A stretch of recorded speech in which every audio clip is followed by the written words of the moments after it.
Hello everyone, I am Professor Viswajit Das, currently heading this Center for Culture, Media and Governance. I welcome you to this lecture on community studies, a global experience. As all of you know that community has been studied, theorized, even understood in different ways. So this lecture is part of your paper on community media and society. This module will make you familiar with the idea of community and its theoretical underpinnings across cultures and societies. In this module, we have discussed various both European and American scholarship on understanding of community.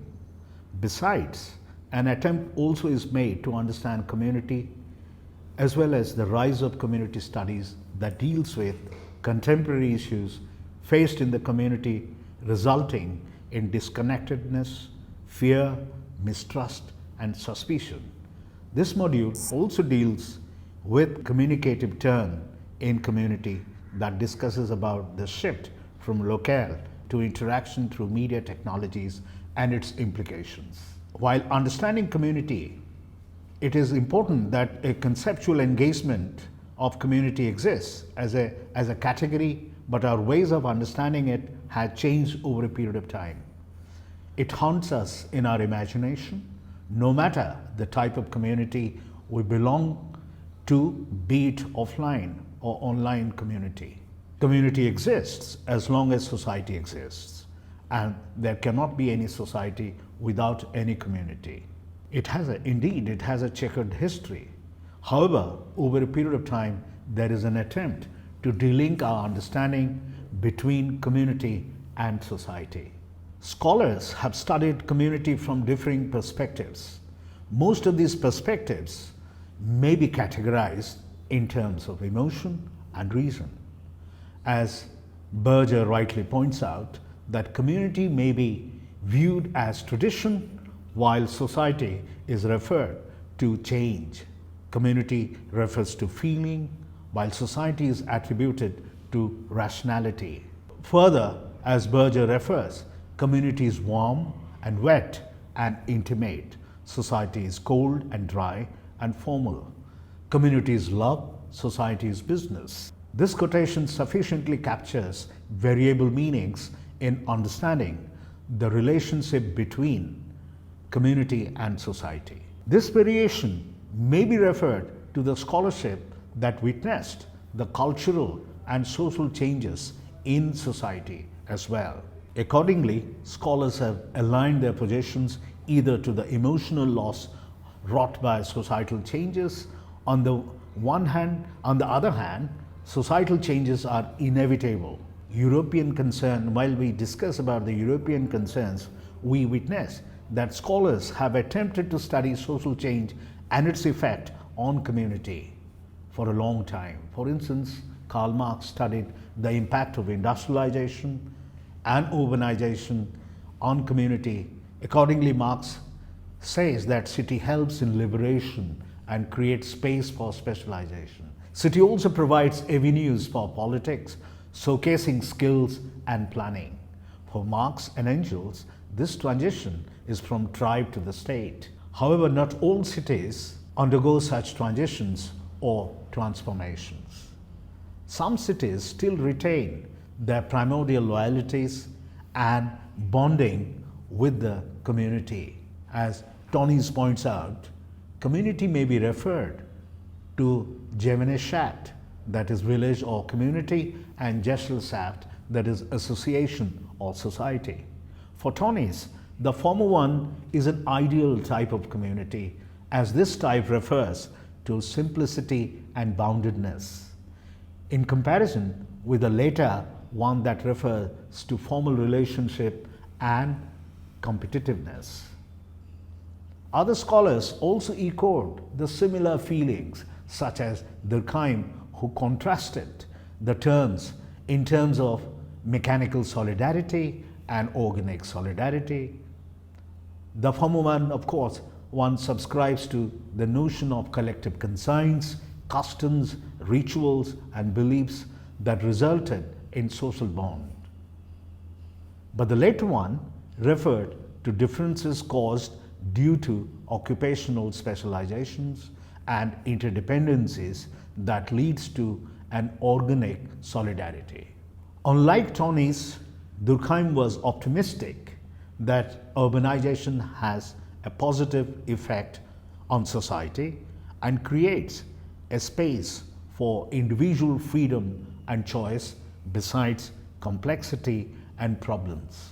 While Tony's romanticized the notion of community and lamented over the erosion of values and loss due to social change, Durkheim visualized the sense of individual freedom and highlighted individuals' capacity to cope with social problems. George Simmel had a different take on the chaos of urban life and highlighted a pathology of urban life in contrast to Durkheim's optimistic note on urban life.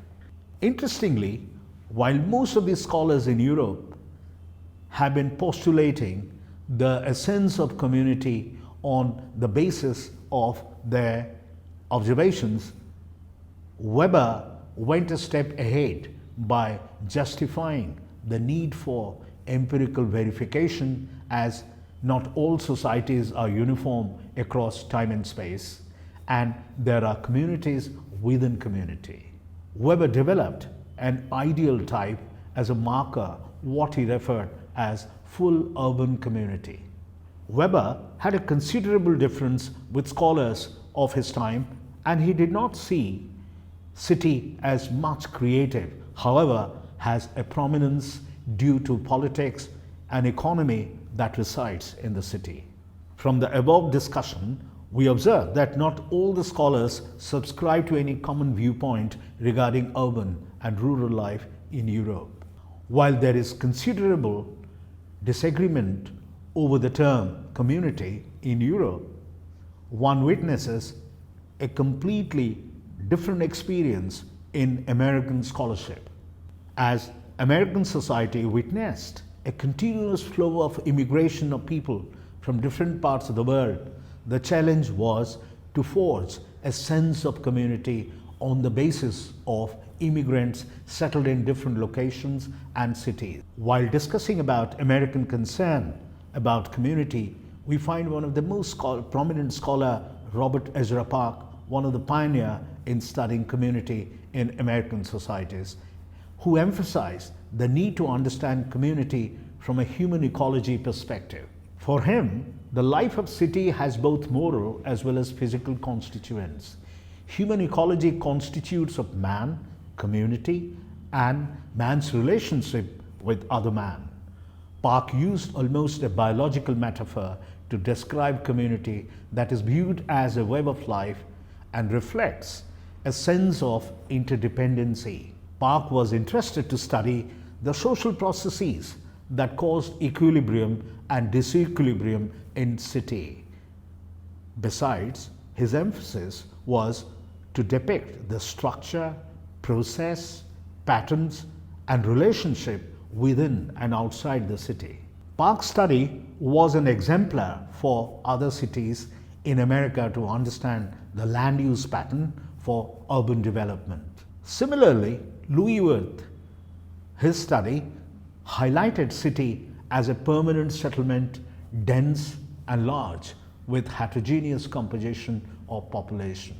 In fact, Louis Wirth too sees city as a place of freedom, but laments over loss of traditional values due to urbanism and cautions that all the positive effects of urbanism may be overtaken by the problems faced in the city in the future. Louis Wirth emphasizes urban planning as a prerequisite to the planning of city. While both Park and Louis Wirth highlighted the differences between rural and urban, other scholars see it as a continuum from rural to urban life. While these two scholars attempted to study the transitions from rural to urban cities, their distinctions were based on differentiating one from the other instead of looking at the continuum between the two. For instance, Robert Redfield studied it as a continuum between the two and emphasized on the evolutionary aspect of community. Through intensive ethnographic fieldwork, Redfield justified the connect between the two, what he refers as folk-urban continuum. This may be observed in different parts of the world. One can look at our cities from this angle as well. The development of cities in the post-independent India is a case in point. The interstate migrations and rural-urban migrations in India after independence shows that there is a continuity between their past belongings and the present. Even though these migrants move to the city, but city may be interpreted as a collection of folk vestiges governed by folk norms and beliefs. Although urbanism affects to some extent, but the primordial loyalties in terms of kinship, family, and class are visible. However, there are variable instances of behavioral patterns along with dimensions of the continuum between the rural and the urban one can witness. Hence, it has to be viewed as a continuity rather than isolated wholes. In fact, one of the weaknesses of modernity is to segregate between the urban and rural communities. While studies highlighting on urban community emphasized on the idea of secular outlook, lifestyle, rationality, and nonconformist behavior, the studies on village life was more projected as conformist, isolationist, collective conscience, and similar lifestyle. Such distinctions are fallacious over a period of time due to mobility and continuous exchange between the two. Most of these studies are grounded and based on empirical observations rather than abstract generalizations. Even scholars have gone to an extent to study the essence of communitarian feelings and structure among various ghettos and delinquents in society. For instance, William Foote White's pioneering study of slums is an interesting example of locating community, structure, and culture in slums. White emphasizes that people not only keep their contacts with their peer groups, but also connect with older generations within family. He in fact emphasizes that for any intervention within community, it is essential to know the structure and patterns of behavior of community.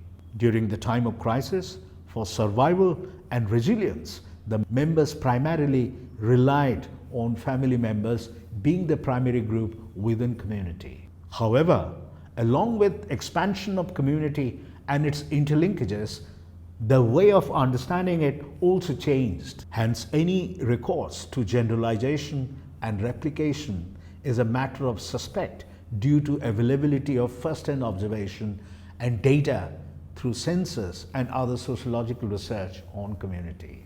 Further, we see the growth of suburbanizations and the continuous movement of people due to social mobility affected the theoretical comfort provided by Chicago School of Human Ecology as propounded by Robert Ezra Park. Although scholars such as Hawley try to extend the work of Park by introducing the idea of growth and survival in the social system of community, his view subscribed to a collective concern but not as individual engagement within community. The idea of communitarian concern to engage with community along with studying community as a system no more provided theoretical comfort for studying community as more and more scholars engage with structures, power, dynamics, and class formations within community in American society. Scholars such as Robert and Helen Lynn studied on representative American community. These scholars attempted to capture the way basic needs are fulfilled within community and how class and political power structures affect due to social possessions acquired within community. In fact, Lloyd Warner's classic study on Yankee City is a case in point. In this study, Warner not only described the integration and stability and integration within community, but also class and class structure. Warner's findings are very significant where he refers to the linkage between social structure and social class within community. Later, other scholars extended the idea of Warner to understand social mobility within community. Now, we talk about community of interest. Ever since you find that much has happened ever since in understanding community as well as development of community formations. Community has transcended the idea of locale, and we carry it wherever we go to fulfill our self-interest. This has been possible due to formation of community through associations, imaginations, and interpretations that could be possible through media technologies that transcend the space and time in understanding community. The shift from locale to interactions provides a renewed meaning to understand community. Scholars highlighted that though we are able to communicate all the times, but that does not necessarily allow us to share understanding, insights, wisdom, and hearts. Berger, in the similar vein, goes one step ahead by reflecting that media technology brings anonymity and meaninglessness in social relations. Social interactions may allow communication, but that builds a solitary community with a limited interest, whereby the process of individualization does not allow one to engage with other communities. Hence, the idea of trust, accountability, and commitment falls short and confined to individualized community and interest. It is against the idea of protecting common good instead of promoting an individual good. The idea of consensus building on common issues becomes a major challenge in the community, as these individualized communities are based on self-interest.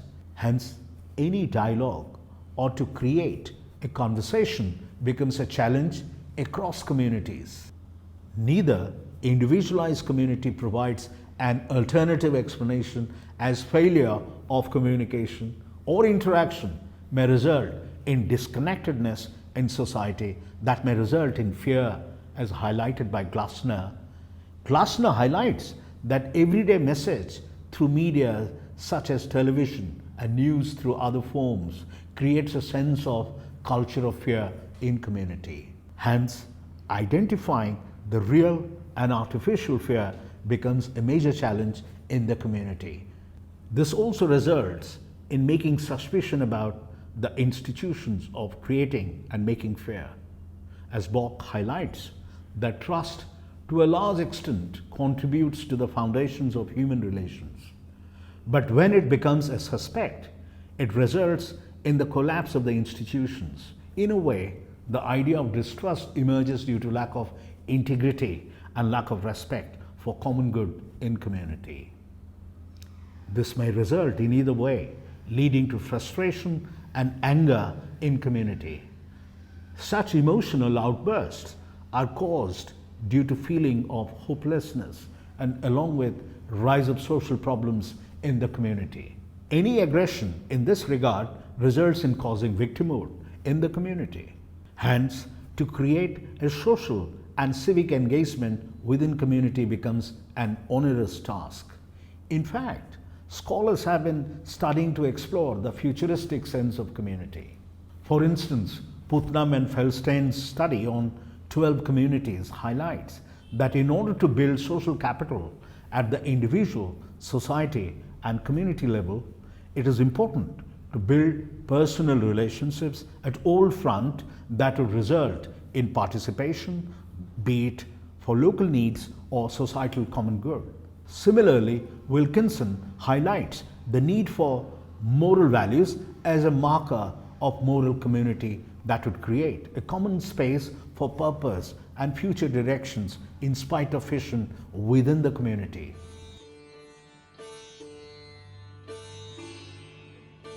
As we discussed earlier, one of the major weaknesses for causing moral, social, and political problems in the community is due to lack of communication. Hence, any improvement in the channels of communication, be it at interpersonal level, individual level, and societal level, would automatically lead to strengthen the bond within community. Wherever physical proximity is not possible, interactive media technologies are a help in creating awareness for community action. As more often physical spaces are dissolved, computer-mediated communication can be of help in recreating the space socially. As Jones rightly suggests, that computer-mediated communication has added advantage as it helps in customizing social contacts that can transcend geographical territories and help in participation and interaction in communities of common interest.